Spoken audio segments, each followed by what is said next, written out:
The miles just kept adding up, and now that I'm done with my California mission walk, it's time to wrap up and recap.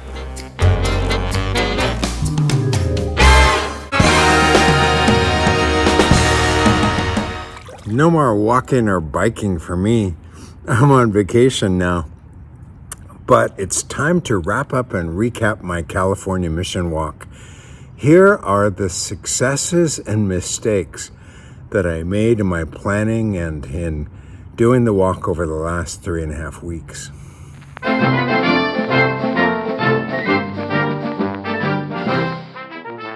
Because of the range afforded by my bike, I was never forced to stay overnight in a campground, so I didn't need my tent and the other things that I'd brought for camping, and that all added extra weight to my bike, which helped to cause mechanical problems. So ultimately, I sent my camping gear home. My second mistake was underestimating the range of my battery. I hadn't had much time to explore my bicycle before I left, and if I had, I would have discovered that I could go much farther than the 40 miles per charge. And because I only thought I could go 40 miles, I set up my accommodations to include just 35 or 40 miles a day. I probably could have done 45, 50, and in a few cases I did 60. So it lengthened my trip to not fully understand my battery range. I was really maxing out the capacity of my bike, and it cost me in terms of broken spokes along the way. And also my bike had big fenders, which I thought would be great in the rain, but they ended up being really terrible in the mud. So I probably should have had a mountain bike or something else that would have been able to pull a little bit more weight and would have been stronger in the wheels. The end result was a day's delay and extra cost, as I had to take an Uber from San Juan Bautista back into Santa Cruz. My fourth mistake was scrimping on hotels.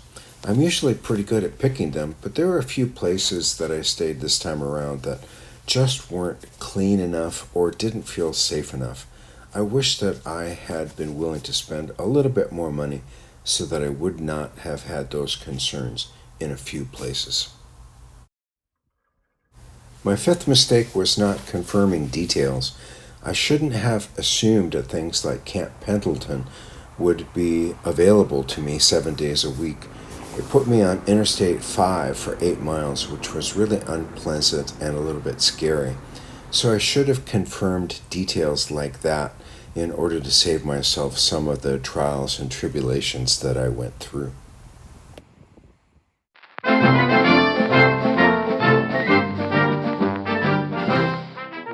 I'm really glad that I took the train to get to the mission walk, and I consider that my first success. It was a great experience to ride in the train. It was overnight, about 24 hours to get down to Oakland, and I enjoyed every minute of it. So much better than flying or taking a car or whatever to get to my starting point.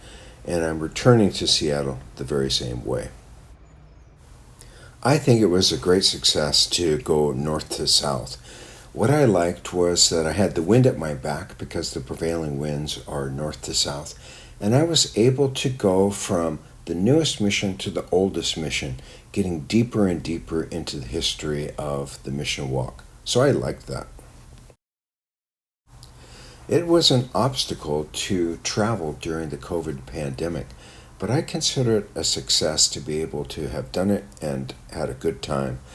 Also, I felt as though I kept myself safe and I kept other people around me safe.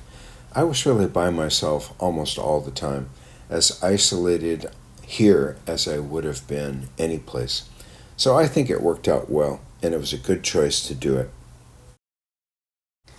My third success was many of the gear choices that I made.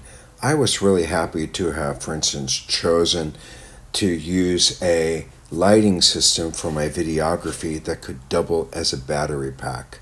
And I was happy with the panniers that I used and the way that I had loaded up my bike. I think that all worked out really, really well. And my gear was all safe, and I was safe every step of the way. Sure, I chose some not so great hotels, but I really enjoyed staying at places like Monterey Bay Lodge, which wasn't very expensive, but it was just a couple blocks from the ocean. Also, Hotel Petaluma has so much charm, and it's historic and in a historic part of Petaluma. And then, of course, the El Capitan Canyon was a really great place to stay. So I made some good choices too. I feel it was a real success to go by bike on the California Mission Walk. The distances are really big, and it's nice to be able to have a bike to make them seem a little bit smaller and to swallow up some of those distances at a faster speed. The scenery is really outstanding, and I think it's just as fun to see the scenery on a bike as it is to see it on foot. My bicycle became a companion for me and a alter ego as well. I was always nursing it and enjoying it, carefully safeguarding it. So I think it's just a great choice to do this walk on a bicycle.